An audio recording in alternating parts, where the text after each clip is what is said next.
فرمایا میں معراج کی رات گزرا تو حضرت موسیٰ اپنی قبر میں کھڑے ہو کے نماز پڑھ رہے تھے. حضرت موسیٰ اگر زندہ ہے تو جو موسیٰ کے بھی امام ہے، جو جناب موسیٰ کے بھی ایسے ہی فٹافٹ. ہم پہ تو کسی کا روب طاری نہیں ہوتا.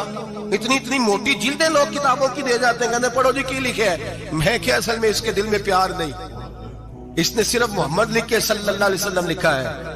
یہ تھوڑی دیر بیٹھتا بریلی کے امام کے پاس تو اسے بتاتے ہیں حضرت محمد نے لکھنا چاہیے امام الانبیاء، سرور کون و مکان، تاجدار حل عطا، لکھنا چاہیے مشکل کشا، حاجت روا، حبیب خدا محمد مصطفیٰ صلی اللہ. تمہیں تو نام نہیں ڈھنگ سے لکھنا آتا، تم مصطفیٰ کی بات کیا کرو گے؟ تمہیں کیا خبر؟ میلاد کی بات آئے تو جائز نہیں، معراج کی بات آئے تو کہتے ہیں خواب میں ہوئی تھی. کیا بغض ہے، رٹا کیا ہے؟ اعلیٰ حضرت فرماتے ہیں کھائے تجھ کو تپے سکر، تیرے دل میں کس سے بخار ہے؟ حضور کی شان کی بات آتی ہے تو اڑ جاتا ہے.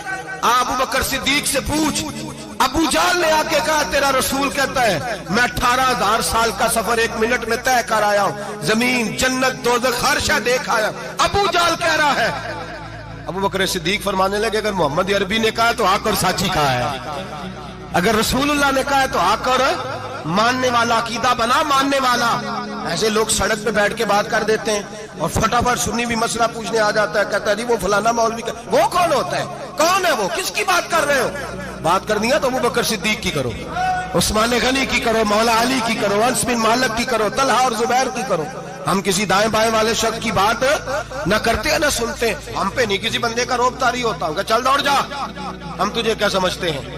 ہم تو سمجھتے ہیں اس کو جس کی بات سے رسول اللہ کی پیار کی خوشبو آتی ہے، جس کے نظریات کی خوشبو آتی ہے. ایک شخص مجھے آگے کہنے لگا جی نبی پاک کو غیب تھا. میں کہا چپ کر، گل صحیح طریقے نال کر. تو کہہ کہ آقا و مولا دو عالم صلی اللہ علیہ وسلم کو فلاں بات کا پتہ تھا. یہ لفظوں کا تو پہلے حسن سیکھ لے، تجھے پتہ ہی نہیں، بات کرنے کا تجھے طریقہ ہی نہیں. کس طرح ہم تیری بات سنیں؟ ہم مناسب ہی نہیں سمجھتے تیرے جیسے آدمی کی بات سننا. تو بھائی نظریات پختہ کریں. سنیں معراج میرے رسول پاک کی، سنیں نبی پاک کا معراج. حضور فرماتے ہیں قبر میں جناب موسیٰ کھڑے ہو کے، اور آگے سنیں حضور فرماتے ہیں مسجد اقصیٰ میں گیا تو موسیٰ وہاں بھی موجود تھے. یہ بھی بخاری ہے. حضرت موسیٰ وہاں بھی فرماتے ہیں میں چھٹے آسمان پہ گیا تو موسیٰ وہاں بھی موجود تھے.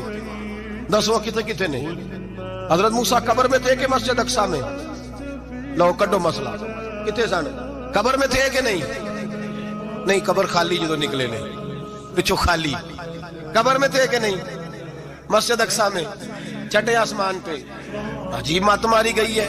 کہتے ہیں جی اگر نبی پاک روضے میں ہے تو یہاں کیسے دیکھتے ہیں، یہاں دیکھتے ہیں تو وہاں کیسے دیکھتے ہیں؟ ہم کہتے ہیں حضرت موسیٰ جن کا کلمہ پڑھنے کے لیے منت کرے رب کی بارگاہ میں کہ مجھے غلام بنا لے اپنے مصطفیٰ کا، یہ شان ہے ان کے غلاموں کی، تو سرکار کا عالم کیا ہوگا؟ حضور فرماتے ہیں پھر میں آگے بڑھا، مسجد اقصیٰ میں پہنچا. سارے نبی اکٹھے تھے، میں بھی پہنچ گیا. نبی پاک فرماتے ہیں حضرت جبریل نے اذان پڑھی. بڑا پیارا موضوع، اور یہ وہ والا موضوع ہے جس پہ اللہ بھی فرماتا ہے سبحان اللہ. جی کیا فرماتا ہے اللہ؟ کہنا ذرا. اور سب کا اپنا اپنا ذوق ہے نا. ہمارے استاد فرمایا کرتے تھے جب نبی پاک ساجد حج کے معراج کی رات چلے تو اللہ نے کہا سبحان اللہ. کیا فرمایا؟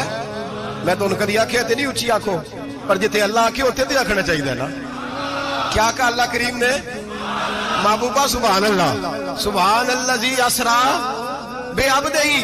نبی کریم صلی اللہ تعالی وسلم فرماتے ہیں مسجد اقصیٰ میں پہنچا، اور جب میں پہنچا نا سارے نبی بیٹھے تھے. حضور فرماتے ہیں جبریل امین نے نا اذان پڑھی تو میرے حاشیے میں بھی نہیں تھا کہ میں جماعت کراؤں گا. یہاں لوگوں کو شوق ہوتا ہے نا آگے آگے کہا میرے حاشیے میں بھی نہیں تھا کہ میں جماعت. میں تو پیچھے تھا، میرا دل تھا موسیٰ کرائیں گے، عیسیٰ کرائیں گے، ابراہیم خلیل اللہ کرائیں، یا حضرت آدم علیہ السلام سب کے باپ ہیں وہ کرائیں گے. فرماتے ہیں جب اقامت ہوئی تو حضرت جبریل نے میرا ہاتھ پکڑا. حضرت جبریل کہنے لگے یا رسول اللہ یہ جتنے پیچھے کھڑے ہیں ان کی بھی خواہش یہی ہے کہ آپ ہی جماعت کرائیں، اور اللہ کی رضا بھی یہی ہے کہ آپ ہی جماعت کرائیں. نبی پاک فرماتے ہیں میں نے جماعت کرائی. پھر نبیوں نے تقریریں کی. میری باری آئی تو ایک جملہ کہا تو حضرت ابراہیم کہنے لگے آپ نے تو ایک جملے میں ہی کمال کر دیا ہے. کوئی نبی کہنے لگے میں کلیم اللہ ہوں، کچھ کہنے لگے میں روح اللہ ہوں، کوئی فرمانے لگے میں خلیل اللہ ہوں. سب نے اپنی ذاتی بات کی. نبی پاک فرماتے ہیں میری بات آئی تو میں نے اللہ کی مخلوق کی بات کی. میں نے مسلمان کی بات کی، مومن کی بات کی، کافر کی بات کی، میں نے سب کی بات کی، ساری مخلوق کی۔ حضور آپ نے کیا فرمایا؟ نبی پاک فرمانے لگے میں نے کہا الحمدللہ الذی ارسلنی رحمۃ للعالمین، فرمایا اللہ کا شکر ہے اس نے مجھے ساری کائنات کے لیے رحمت بنا کر بھیجا ہے۔ نبی کریم علیہ السلام فرماتے ہیں میں وہاں سے اٹھا، فرماتے ہیں پہلا آسمان، دوسرا آسمان، تیسرا، چھٹا آسمان، ساتواں آسمان پہ بیت المعمور ہے، مومنوں کا کعبہ بیت اللہ زمین پہ، اس کے بالکل سیدھ میں 7ویں آسمان پہ بیت المعمور فرشتوں کا کعبہ ہے۔ میں وہاں گیا تو فرشتے کہنے لگے مولا اپنے حبیب سے کہہ 2 رکعتیں ہمیں بھی پڑھا دے۔ 2 رکعتیں نبی پاک فرماتے ہیں 2 رکعتیں میں حتیم میں کعبے میں پڑھ کے گیا، پھر 2 رکعتیں مسجد اقصی میں پڑھی، پھر 2 رکعتیں میں نے بولیے 2 رکعتیں بیت المعمور میں کس کو پڑھائی؟ فرشتے کون ہیں؟ بولے تو جو نوریوں کے بھی امام ہیں۔ مولوی صاحب بڑے پریشان ہو جائے، کہتے نور نہ آکھو۔ میں کہ نیریا تینوں کی تکلیف ہوندی ہے، تیرے اندر بھاری اندھیرا ہے، کیا تکلیف ہوتی ہے تجھے نور حضور کو کہنے میں؟ کس چکر میں تو الجھ گیا ہے؟ جس نے ساری کائنات کو نور دے دیا اس کو نور نہ کہے، جس کی برکت سے اللہ ہر ایک والا، حضرت فرماتے ہیں لا مکان تک اجالا ہے جس کا وہ ہے، ہر مکان کا اجالا ہمارا، ہر مکان کا اجالا، یہ دنیا میں جتنی بھی روشنی ہے یہ میرے رسول کے نور کی برکت سے روشن ہے۔ وہ کس قسم کی باتیں کرتا ہے؟ نبی کریم صلی اللہ تعالی علیہ وسلم فرماتے ہیں فرشتوں کی میں نے جماعت کرائی۔ اچھا جی نماز کس دن فرض ہوئی؟ فرض کس دن ہوئی؟ حضور تو نماز لینے جا رہے تھے تو یہ رستے میں پڑھاتے ہوئے بھی جا رہے ہیں۔ نماز تو معراج کی رات لینے گئے نا نبی پاک، تو رستے میں اللہ فرماتے ہیں الرحمن علم القرآن خلق الانسان، فرمایا پہلے میں نے رسول کو قرآن سکھایا ہے پھر انسان کی تخلیق کی ہے۔ نماز بعد میں فرض ہوئی امت کے لیے، نبی پاک کو تو اللہ نے سارے علوم پہلے سے عطا فرما دیے، سارے علوم۔ اس کا مطلب یہ بھی ہوا کہ نماز سے چھٹی مل سکتی، کعبے میں بھی نماز، بیت المقدس میں بھی، بیت المعمور میں بھی، بیت اللہ میں بھی، ہر جگہ ہی۔ تو جو بھاگنا چاہے نماز سے بھاگ سکتا، اس لیے کہ معراج میں جگہ جگہ نماز ہے، نماز ہی نماز ہے ہر جگہ۔ اللہ کے حبیب فرماتے ہیں بس 7ویں آسمان پہ گئے تو جبریل روک گئے، کوئی رہ فلک اتے یار گیا تے کچھ آسدرا تے ہار گیا، ایک کالیاں زلفا والا سی جڑا لنگ عرشاں تو بھی پار گیا۔ نبی پاک فرماتے ہیں جبریل ٹھہر گئے، میں نے کہا چل، کہنے لگے یا رسول اللہ آگے گیا تو میرے پر جل جائیں گے۔ حالانکہ ملا رومی کہتے ہیں نہیں، اگر حضرت جبریل ساتھ جاتے تو کچھ بھی نہیں ہونا تھا، بلکہ جبریل کی موج لگ جانی تھی۔ اور ایک اور بات، جب یہاں حضور رکے نا تو نبی پاک نے فرمایا چل تو نہیں جاتا تو کوئی خواہش ہی بتا دے اپنی۔ تو حضرت جبریل کہنے لگے یا رسول اللہ میری خواہش یہ ہے جب قیامت کے دن آپ کے پرہیزگار امتی پل صراط سے گزرے تو اللہ مجھے نیچے پر بچھانے کی توفیق عطا فرمائے، یہ میری خواہش ہے۔ نبی رحمت صلی اللہ علیہ وسلم فرماتے ہیں میں وہاں سے آگے بڑھا جہاں حضرت جبریل بھی رہ گئے، میں پھر وہاں سے پھر رب کریم کے حریم خاص میں۔ نبی پاک فرماتے ہیں اس رستے میں میں نے بڑا کچھ دیکھا، جنت دیکھی، دوزخ دیکھا، فرشتے دیکھے، حوریں دیکھی، غلمان دیکھے، بڑا کچھ دیکھا۔ نبی رحمت ملا رومی نے ایسی روایت بھی لکھی ہے، فرماتے ہیں کہ حور کے پاس سے گزرنے لگا تو اس نے میرے پیچھے سے آواز دی، کہنے لگی محبوبہ معراج پہ آئے ہو تو مجھے بھی کچھ دے دو، مجھے بھی کچھ دے دو۔ ملا جلال الدین رومی لکھتے ہیں نبی پاک نے فرمایا چل جا میں نے تجھے اپنا بلال دیا۔ تو وہ حور کہنے لگی محبوبہ وہ تو کالا کلوٹا ہے، میرے لیے رہ گیا ہے۔ تو ملا رومی نے لفظ لکھا یہ ان کی محبت ہے، یہ ان کا پیار ہے۔ فرماتے ہیں محبوب فرمانے لگے تو کالا کہہ رہی ہے، ابھی تو میں نے اس سے پوچھا نہیں، پتہ نہیں تجھے پسند بھی کرتا ہے کہ نہیں، تجھے قبول بھی کرتا ہے کہ نہیں، ابھی تو میں نے اس سے پوچھا ہی نہیں۔ فلک اچھا ہے کمر پہ نہ ہلال اچھا ہے، تیری نظر بھی نہ ہو تو دونوں سے بلال اچھا ہے۔ نبی پاک صلی اللہ علیہ وسلم فرماتے ہیں عمر میں نے تیرا گھر بھی دیکھا ہے، ابو بکر کا دیکھا، عثمان کا دیکھا، علی کا دیکھا، فرمایا پھر تیرا بھی دیکھا، باہر حور بیٹھی تھی، مکان بڑا پیارا تھا، میرا دل کرتا تھا اندر جاؤں پر میں نے کہا عمر ذرا جلالی ہے، اس سے پوچھ کے ہی جانا چاہیے اس کے گھر میں، ذرا جلالی ہے۔ صحابہ کہتے ہیں فاروق اعظم چیخ مار کے روئے، کہنے لگے میں کہاں، میرے اس یہاں کی حقیقت کتنی، مجھ سے 100 لاکھ کو کافی ہے اشارہ تیرا۔ یا رسول اللہ عمر کو اگر گھر ملے گا تو آپ کی قدموں کی برکت سے ملے گا۔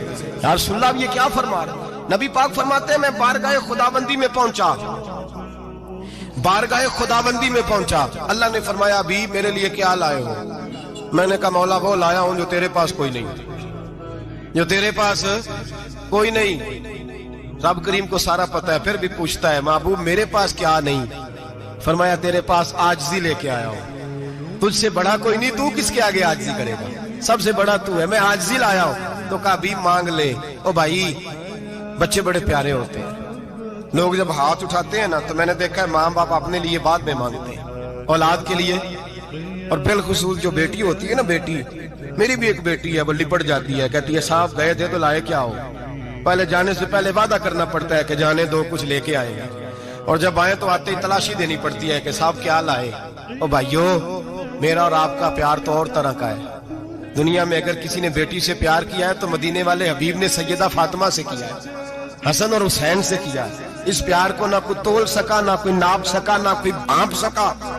معراج کی رات جب نبی پاک سے رب کریم نے کہا کہ بولو محبوب کیا چاہیے، کسی کمزور روایت میں بھی نہیں ملے گا کہ نبی پاک نے کہا اے اللہ فاطمہ کے لیے کچھ دے، اے اللہ حسن حسین کے لیے کچھ دے۔ امتی بھول جاتا ہے، اسے خیال ہی نہیں آتا، یہ سوچتا ہے کیسے حضور کی فرما برداری کروں۔ میرے نبی کریم علیہ الصلوۃ والسلام فرماتے ہیں جب رب نے پوچھا کہ ابھی کچھ مانگ لے، نہ حسن کی بات، نہ حسین کی بات، نہ فاطمہ کی بات، نہ علی کی بات، نہ ابو بکر، نہ عمر، نہ عثمان، نہ طلحہ بلال، نبی پاک نے کہا اللہ تو میرے ساتھ گناہگاروں کی بات کر، اے اللہ تو گناہگاروں کی بات کر، یہ بھول جائیں گے، پھٹک جائیں گے، اے اللہ غلطیاں کریں گے تو کیا کرے گا؟ تو رب کریم نے کہا محبوب میں تیرے ساتھ وعدہ کرتا ہوں تیری آدھی امت بغیر حساب کتاب جنت میں داخل کر دوں گا۔ نبی کریم نے فرمایا مولا نہیں، یہ بات مجھے قابل قبول ہے، یہ بھلا کس کی بات ہو رہی ہے؟ بولے میری آنکھوں سے اڑی ہوندی پئی ہے، کس کی بات ہو رہی ہے؟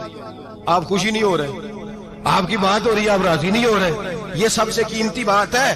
میرے آپ کے چاہنے والے قبر میں چھوڑ کے لوٹ آئیں گے، یہ والی بات کام آئے گی جو معراج کی رات ہوئی ہے، یہ بات کام آئے گی قبر میں، اس کو راضی ہو کے سنو، دل اور آنکھیں کھولو۔ میرے رسول کریم صلی اللہ تعالی علیہ وسلم فرماتے ہیں یا اللہ نہیں، یہ بات منظور نہیں، ابھی تو کیا چاہتا ہے؟ تو کہا اللہ تو مجھے سفارش کا حق عطا کر، تو مجھے اجازت دے، میں کہتا جاؤں تو معاف کرتے جانا۔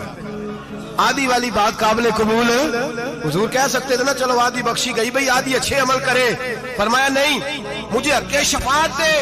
نبی پاک فرماتے ہیں میرے رب نے مجھے سفارش کا حق دیا ہے، میں قیامت میں سفارش کرتا جاؤں گا، اللہ میری امت کو جنت عطا کرتا جائے گا۔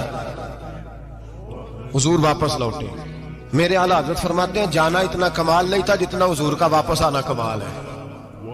یہاں تو جنت دیکھ کے کوئی واپس نہیں آتا، یہاں تو کسی اچھی سوسائٹی میں رہنے والا 4 دن یہاں گاؤں سے جا کے کسی بڑے ملک میں رہنے والا کہتا ہے جی میرا نہیں یہاں گزارا، گرمی بڑی ہے، میرا نہیں ٹائم پاس ہوتا۔ نبی پاک رب کے حریم خاص میں گئے، اعلیٰ حضرت فرماتے ہیں کمال یہ ہے کہ حضور آ گئے، کہنے لگے اللہ میں نے جانا ہے اس لیے کہ میرا ابو بکر انتظار کر رہا ہے، میرا عمر انتظار کر رہا ہے، عثمان انتظار میں ہے، علی کا تو دن نہیں چڑھتا جب تک میرا دیدار نہ کرے، بلال کا کیا بنے گا، صہیب کدھر جائے گا، وہ سلمان جو کئی 100 سال میرا انتظار کرتا رہا وہ میرے دیکھے بغیر کدھر جائے گا، اور وہ جو تو نے کہا وَلَوْ أَنَّهُمْ إِذْ ظَلَمُوا أَنفُسَهُمْ جَاءُوا، جو اپنی جانوں پہ ظلم کر لے تو تیرے مدینے حاضر ہو جائیں، وہ قیامت تک کدھر جائیں گے وہ سارے؟ اے اللہ مجھے جانا ہے، اپنی امت کے لیے جانا ہے۔ نبی پاک واپس لوٹے اور حضور نے فرمایا کہ مسند امام احمد بن حنبل میں موجود ہے، نبی پاک نے فرمایا رأیت ربی بأحسن صورہ، میں رب دیکھ کے آیا ہوں اور بڑی پیاری صورت میں دیکھ کے آیا ہوں۔ کسے دیکھ کے آیا ہوں؟ بولیے، اللہ کا نام لیں گے اجر ملے گا۔ کس کو دیکھ کے آیا ہوں؟ بولیے کس کو؟ کس کو جی؟ یہاں بھی پرسوں ایک مضمون میں دیکھ رہا تھا، کہنے لگا جی حضور نے معراج کی رات جبریل کو دیکھا، اللہ کو نہیں دیکھا۔ میں کہ تو شدائی ہو گیا، مجھے ایک بات کا جواب دینا آپ سنیں، اگر نبی پاک نے اللہ کو دیکھا ہو تو میرا آپ کا نقصان ہے کوئی اس بات میں؟ ویلو تسی نہیں نہ بولے ہن میں تانوں کھلار کے جے پوچھاں کہ جڑا نقصان ہے وہ دسو پھر کی کرو گے؟ بھئی اگر نبی پاک نے اللہ کو دیکھا تو امت کا فائدہ کہ نقصان؟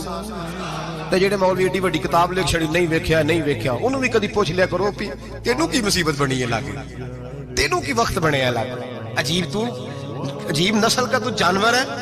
بھئی نبی پاک نے دیکھا اللہ کو، تجھے کیا تکلیف ہے؟ کہتا نہیں دیکھا۔ میں کہتا تو نال سے کنوں کی پتہ ہے چلیا عجیب تو انسان ہے، اتنی موٹی کتاب لکھ دی، کہتا جبریل کو دیکھ کے آ گئے۔ میں نے کہا جبریل تو روز وہاں کھڑے ہوتے تھے در رسول پہ، وہ تو وہاں کھڑے ہوتے تھے، روزانہ آئے ہوتے تھے، ان کو دیکھنے جانا تھا۔ پڑھ مسند امام محمد بن حنبل میں حضرت عبداللہ ابن عباس کیا کہتے ہیں؟ کہتے ہیں رأیت ربی بأحسن صورۃ، نبی پاک فرماتے ہیں میں نے رب بڑی حسین صورت میں دیکھا ہے۔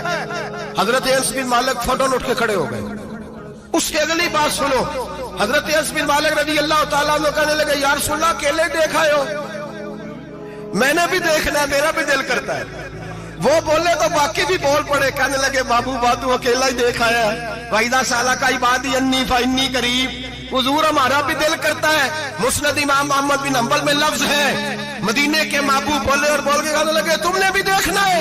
حضور دیکھنا ہے۔ فرمایا من رآنی فقط رآی الحق، تم سارے مل کے مجھے دیکھو، جس نے مجھے دیکھ لیا اس نے رب دیکھ لیا ہے، جس نے مجھے دیکھ لیا اس نے دیکھ لیا ہے۔